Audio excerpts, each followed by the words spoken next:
Chers amis nerfeurs, bonjour. On se retrouve aujourd'hui pour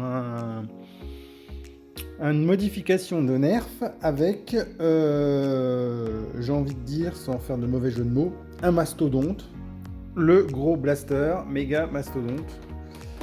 Donc ça c'est un modèle que j'ai récupéré sur le bon coin d'occasion et apparemment il ne fonctionne plus. Donc je vais essayer de voir si déjà je peux faire quelque chose avec. Ça serait dommage de perdre un si beau blaster. Et puis en même temps, vu qu'on l'aura démonté, je vais faire un petit, une petite peinture et puis aussi une modification de câblage.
Alors comme on peut le voir, il y a pas mal de petits contacts de sécurité un peu partout, hein, ces petites plaques-là. Là. Donc on a des connecteurs comme ça. Hop, voilà. Je vais continuer à démonter et puis après on verra pour enlever les petits contacts.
Voilà tout le câblage. Donc là il y a des parties que je vais pouvoir supprimer et puis d'autres que je vais conserver.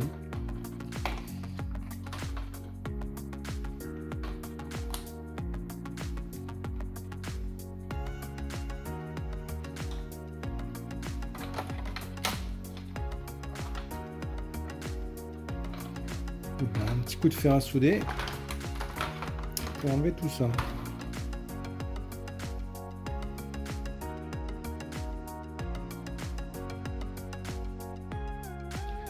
Ok, donc pour la partie modification interne, j'ai déjà mis les micro-switches dedans.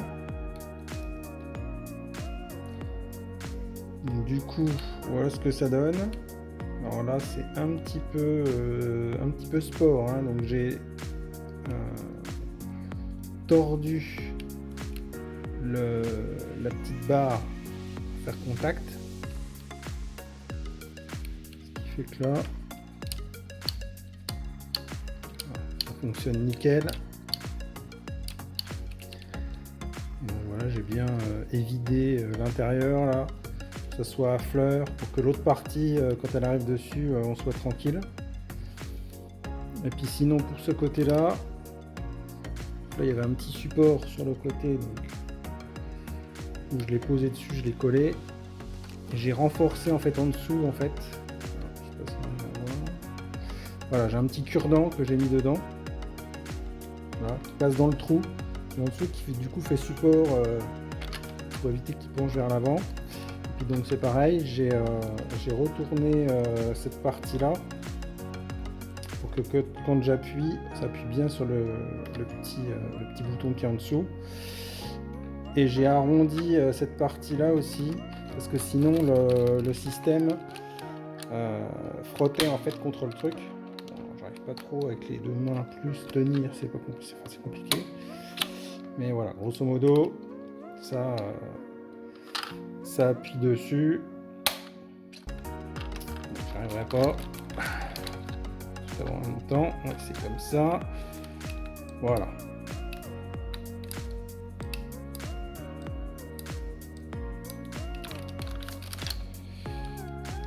Voilà, et puis donc du coup j'avais tordu cette petite partie là pour que ça vienne à côté du truc où il va y avoir une vis. Non, là il n'y en a pas, c'est dans le noir qu'il va y avoir une vis. Voilà, donc je vous montre ce que ça donne, moi, comment j'ai réussi à faire ça. Alors je vais vous remontrer les micro-switches que j'utilise.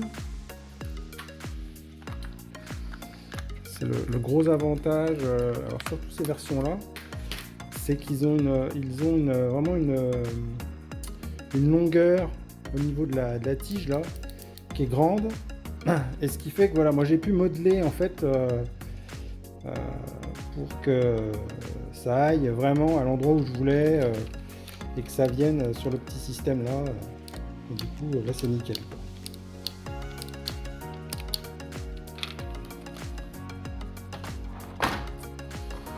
Voilà, donc ça pour cette partie là. Et puis ce qu'on va faire, donc on va commencer le câblage.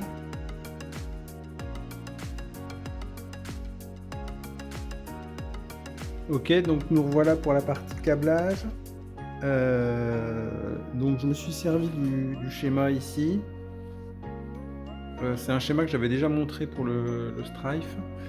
On avait utilisé cette partie-là, là on utilise celui-là. Petite erreur dans le schéma, lorsque j'avais montré la dernière fois, vous ferez attention, j'avais oublié le petit fil de moins, là, ici, qui permet d'arrêter les flywheels directement, instantanément, je veux dire, quand on n'appuie plus sur le bouton.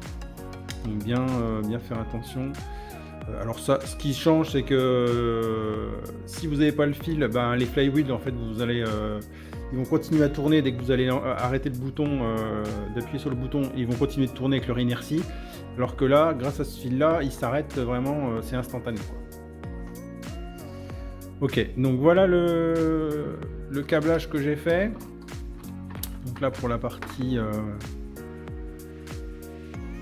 des flywheels. Donc le plus, en général, j'ai remarqué que souvent sur les blasters, le plus est côté sortie des fléchettes.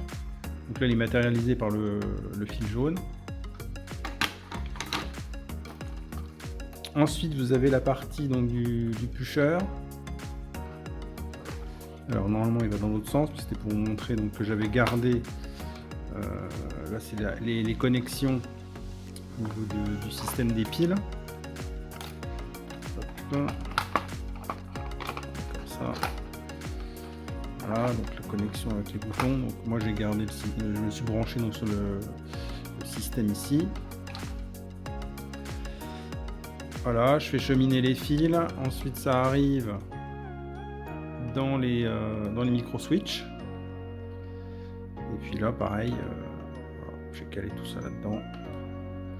Alors ici deux choses. Soit vous laissez le système actuel avec les piles et du coup vous laissez votre truc et vous n'avez pas besoin de rajouter ça. Soit vous voulez passer sur mettre une batterie LiPo 3S et du coup il faut rajouter ce petit système là. L'avantage du montage que j'ai fait là, c'est que on va pouvoir soit mettre les piles, soit mettre la batterie. On ne condamne pas une solution ou l'autre. Là c'est flexible, on peut utiliser les deux systèmes. Alors il y aura une petite modification à faire dans l'autre partie du blaster. Voilà. Ici j'ai retiré, donc vous avez ces petites pièces là qui permettent de garder les piles à leurs endroits. Il faudra juste en retirer une là.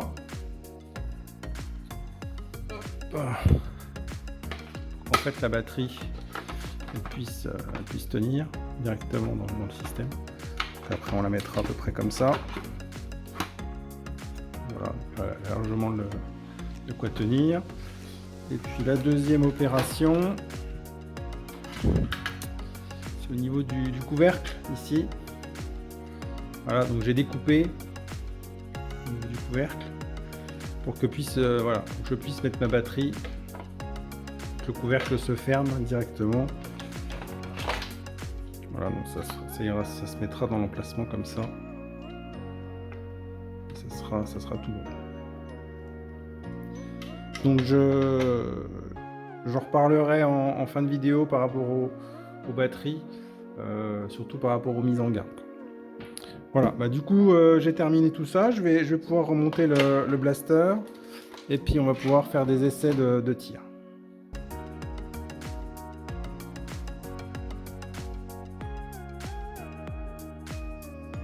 Opération blaster remontée. Donc je vous fais profiter de la peinture que je lui ai faite.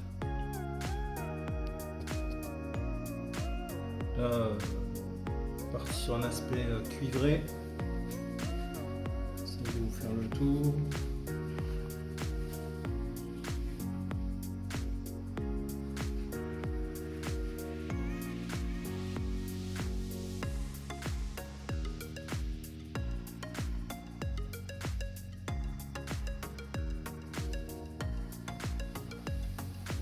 Voilà, on va pouvoir faire les tests de tir maintenant.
On se retrouve pour les essais de tir. Mode rafale. Ça va envoyer.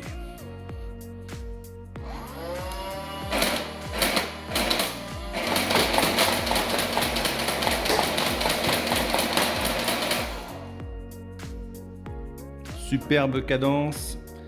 Alors si vous avez vu quelques ratés, c'est parce que j'avais pas rempli le chargeur complètement niveau, enfin le tambour, j'avais pas mis tous les 25 fléchettes.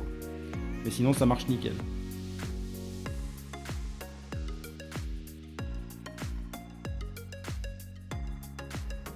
Voilà, c'est tout pour cette vidéo. Je vous laisse avec des petites images du blaster en gros plan pour que vous puissiez un petit peu voir de quoi il retourne avec la peinture. Franchement, c'est un monstre. J'adore ce blaster. Là, c'est vraiment de la grosse sulfateuse. Avec les mégas, là, ça envoie pas mal en plus. Donc, c'est vraiment top, quoi. Merci d'avoir regardé cette vidéo. Je vous dis à une prochaine. N'oubliez pas, abonnez-vous, c'est gratuit. Et puis moi, ça me permet de créer du contenu derrière et de faire plein de petites choses. À bientôt!